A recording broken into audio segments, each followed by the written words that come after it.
Starbucks is shrinking its footprint in downtown San Francisco, and food inflation is squeezing Americans. CJ Papa has those stories and more in today's Business Briefs. Starbucks is set to close 7 San Francisco-based stores by the end of the month.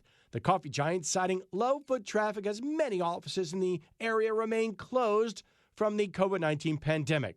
The company says employees from the closing stores will be allowed to transfer to other locations. American consumers are reeling from high food prices. The cost of food is up over 4% annually, outpacing inflation at 3.7%. A lot of this is supply and demand. Like right now out in California, grapes and blueberries are high because of the hurricane they had. A recent report from Lending Club also shows 60% of adults are living paycheck to paycheck.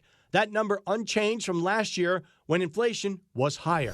Meanwhile, the weight loss drug market is booming. New analysis from Trillion Health finding U.S. healthcare providers wrote more than 9 million prescriptions for Ozempic, Wegovy, and other weight loss drugs during the last 3 months of 2022 alone. Quarterly prescriptions for those drugs also increasing 300% between early 2020 and the end of last year. And the Wall Street Journal is reporting Amazon used a secret algorithm called Project Nessie to raise prices. The revelation in a redacted part of an FTC lawsuit against the company that accuses Amazon of having outsized influence on consumer prices. That's business in New York. I'm CJ Papa. If you're saving up to buy your dream home or your first house, it could take a little longer than expected. That's because mortgage rates have surged over the past year and a half. Jake Carlexis has more. They're forcing buyers to save up a lot more money to afford a home, especially those who are looking to buy a house for the first time.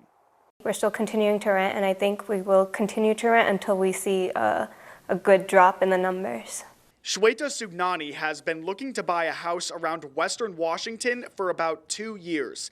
She hasn't had much luck so far and says rising interest rates have really limited what she's able to afford. When it comes to working out the numbers, the high interest rates do play like a big, if not the biggest, part in determining whether or not we can afford the house. According to Freddie Mac, the average rate for a 30-year fixed mortgage climbed above 7.2% in August, the highest level since 2001.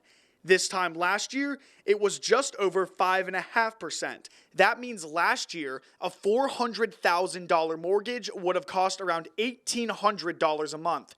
This year, it would be $1,000 more. The increase is putting buyers in a tough spot.